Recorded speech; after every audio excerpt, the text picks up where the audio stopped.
Democracy. In the West, we make a colossal mistake, taking it for granted.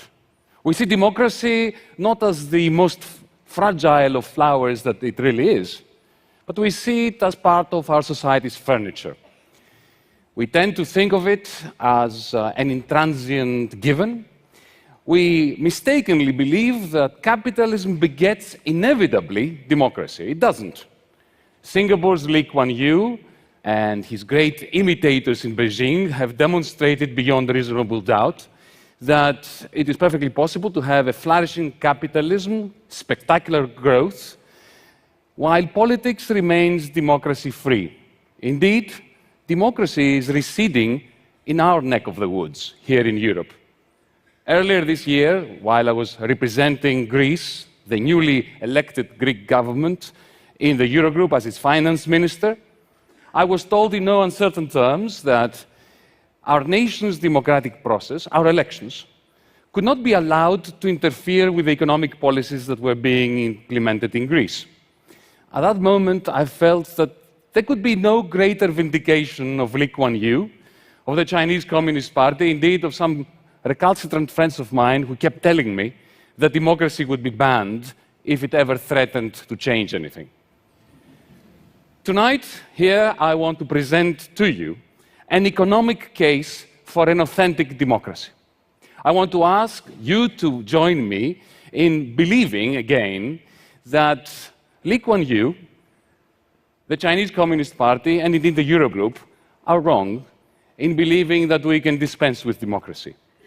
That we need an authentic, boisterous democracy, and without democracy, our societies will be nastier, our future bleak, and our great new technologies wasted.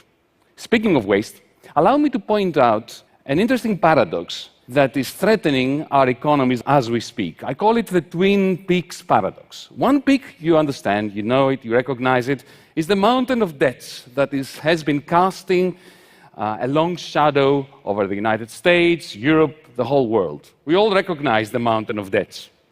But few people discern its twin, a mountain of idle cash belonging to rich savers and to corporations, too terrified to invest it into the productive activities that can generate the incomes from which we can extinguish the mountain of debts and which can produce all those things that humanity desperately needs, like green energy. Now, let me give you two numbers. Over the last 3 months in the United States, in Britain, and in the Eurozone, we have invested collectively $3.4 trillion on all the wealth-producing goods, things like industrial plants, machinery, office blocks, schools, roads, railways, machinery, and so on and so forth. 3.4 trillion sounds like a lot of money, until you compare it to the 5.1 trillion that has been slushing around in the same countries, in our financial institutions, doing absolutely nothing during the same period, except inflating stock exchanges and bidding up house prices.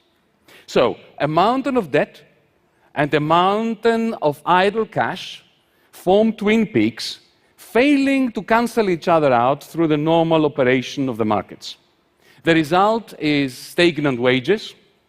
More than a quarter of 25 to 54-year-olds in America, in Japan, and in Europe out of work, and consequently, low aggregate demand, which, in a never-ending cycle, reinforces the pessimism of the investors, who, fearing low demand, reproduce it by not investing, exactly like Oedipus's father, who, terrified by the prophecy of the oracle that his son would grow up to kill him, unwittingly engineered the conditions that ensured that Oedipus, his son, would kill him. This is my quarrel with capitalism.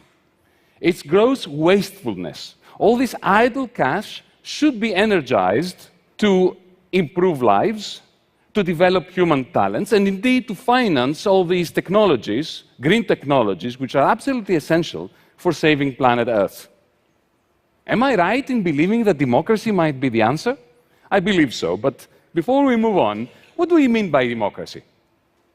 Aristotle defined democracy as the constitution in which the free and the poor, being in the majority, control government.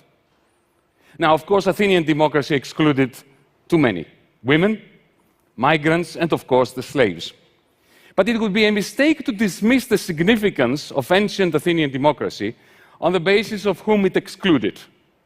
What was more pertinent, and continues to be so, about ancient Athenian democracy, it was the inclusion of the working poor, who not only acquired the right to free speech, but more importantly, crucially, they acquired the right to political judgments that were afforded equal weight in the decision-making concerning matters of state. Now, of course, Athenian democracy didn't last long.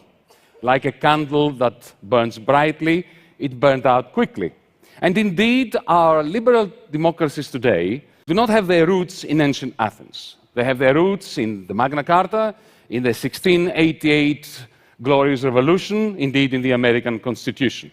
Whereas Athenian democracy was focusing on the masterless citizen and empowering the working poor, our liberal democracies are founded on a Magna Carta tradition, which was, after all, a charter for masters. And indeed, liberal democracy only surfaced when it was possible to separate fully the political sphere from the economic sphere, so as to confine the democratic process fully in the political sphere, leaving the economic sphere, the corporate world if you want, as a democracy-free zone. Now, in our democracies today, this separation of the economic from the political sphere, the moment it started happening, it gave rise to an inexorable, epic struggle between the two, with the economic sphere colonizing the political sphere, eating into its power. Have you wondered why politicians are not what they used to be? It's not because their DNA has degenerated. It is rather because one can be in government today and not in power, because power has migrated from the political to the economic sphere, which is separate. Indeed, I spoke about my quarrel with capitalism. If you think about it, it is a little bit like a population of predators that are so successful in decimating the prey that they must feed on, that in the end they starve. Similarly, the economic sphere has been colonizing and cannibalizing the political sphere to such an extent that it is undermining itself, causing economic crisis. Corporate power is increasing, political goods are devaluing, inequality is rising, aggregate demand is falling, and CEOs of corporations are too scared to invest the cash of their corporations. So, the more capitalism succeeds in taking the demos out of democracy, the taller the twin peaks and the greater the waste of human resources and humanity's wealth. Clearly, if this is right, we must reunite the political and the economic sphere, and better do it with a demos being in control, like in ancient Athens, except without the slaves or the exclusion of women and migrants. Now, this is not an original idea. The Marxist left had that idea 100 years ago, and it didn't go very well, did it? The lesson that we learned from the Soviet debacle is that only by a miracle will the working poor be re-empowered, as they were in ancient Athens, without creating new forms of brutality and waste. But there is a solution. Eliminate the working poor. Capitalism is doing it by replacing low-wage workers with automata, androids, robots. The problem is that as long as the economic and the political spheres are separate, automation makes the twin peaks taller, the waste loftier, and the social conflicts deeper, including, soon, I believe, in places like China.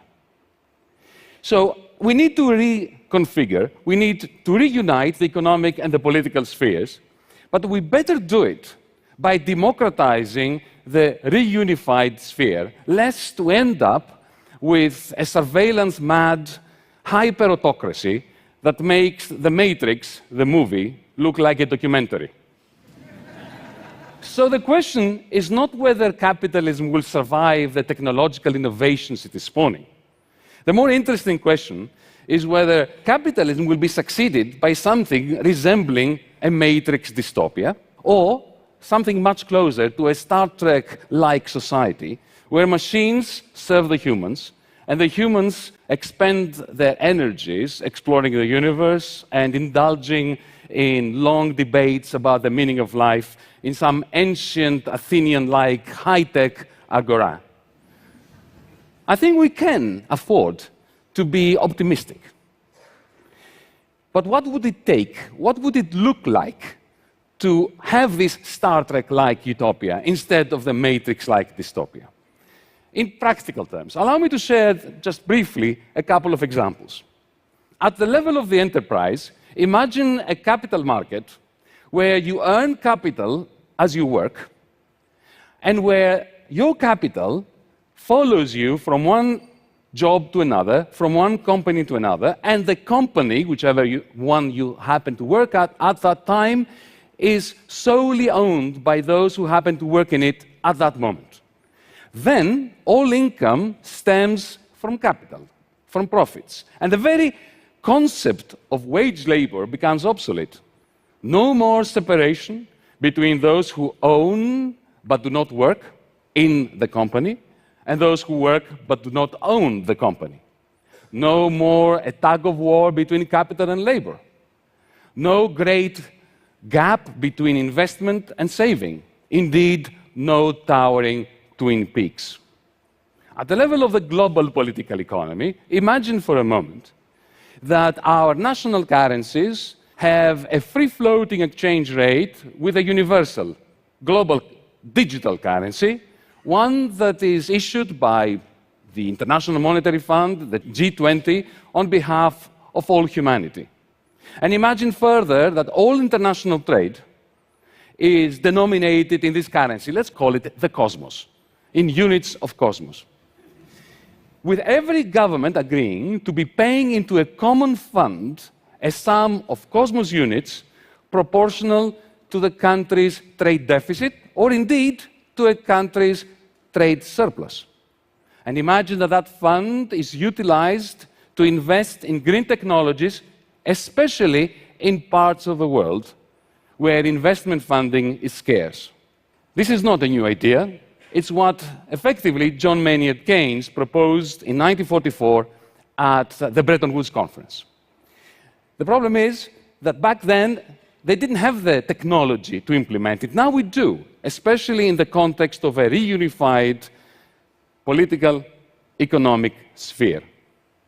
The world that I am describing to you is simultaneously libertarian in that it prioritizes empowered individuals, Marxist, since it will have confined to the dustbin of history the division between capital and labor, and Keynesian, global Keynesian. But above all else, it is a world in which we will be able to imagine an authentic democracy. Will such a world dawn?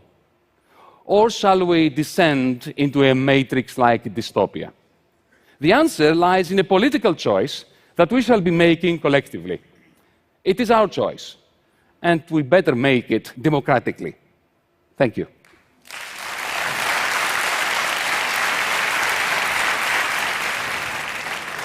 Yanis, Bruno. You describe yourself in your bios as a libertarian Marxist. What's the relevance of Marxist analysis today?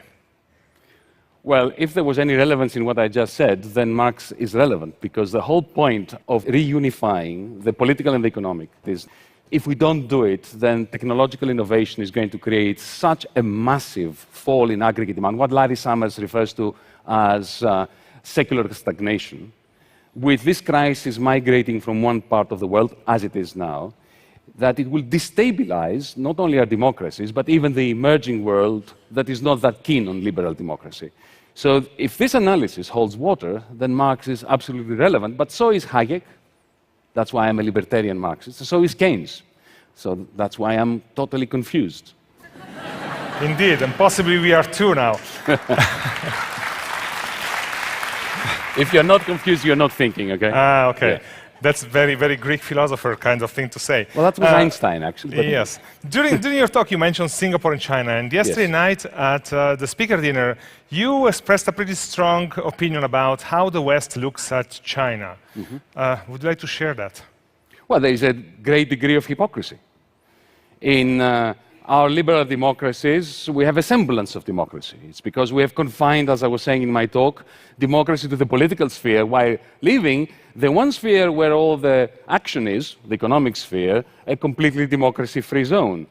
In a sense, if I am allowed to be provocative, China today is closer to Britain in the 19th century, because remember, we tend to associate liberalism with democracy. That's a mistake historically. Liberals like John Stuart Mill.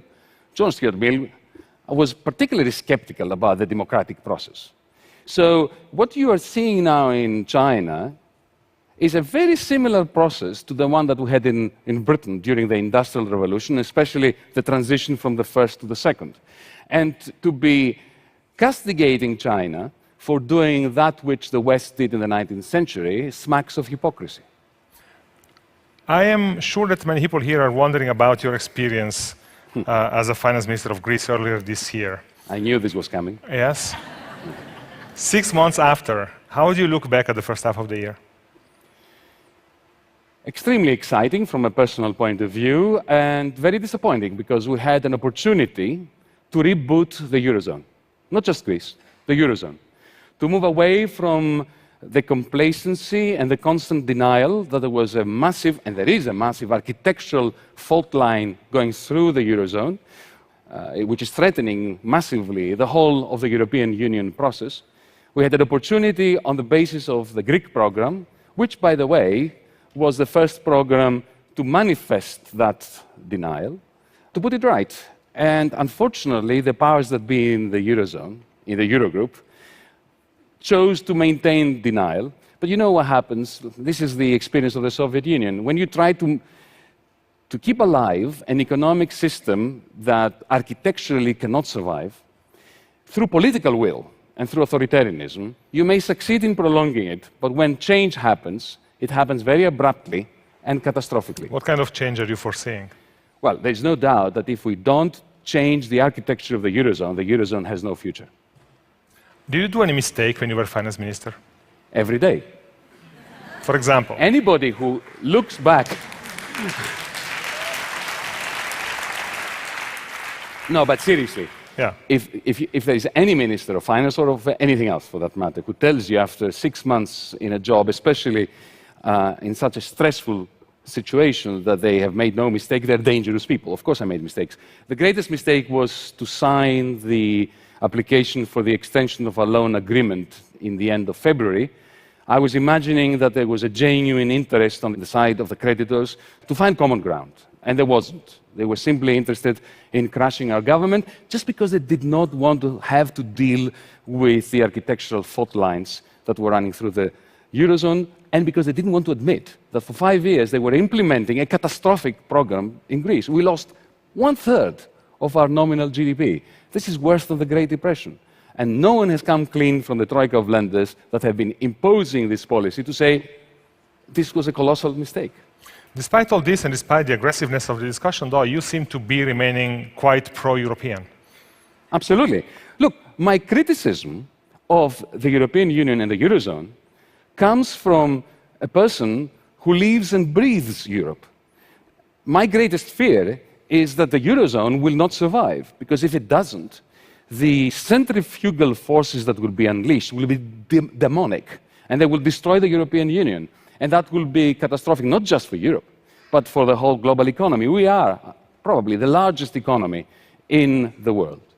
And if we allow ourselves to fall into a rut of a postmodern 1930s, which seems to me to be what we're doing, then that will be detrimental to the future of Europeans and non-Europeans alike. We definitely hope you're wrong on that point. Yanis, thank you for coming to TED. Thank you.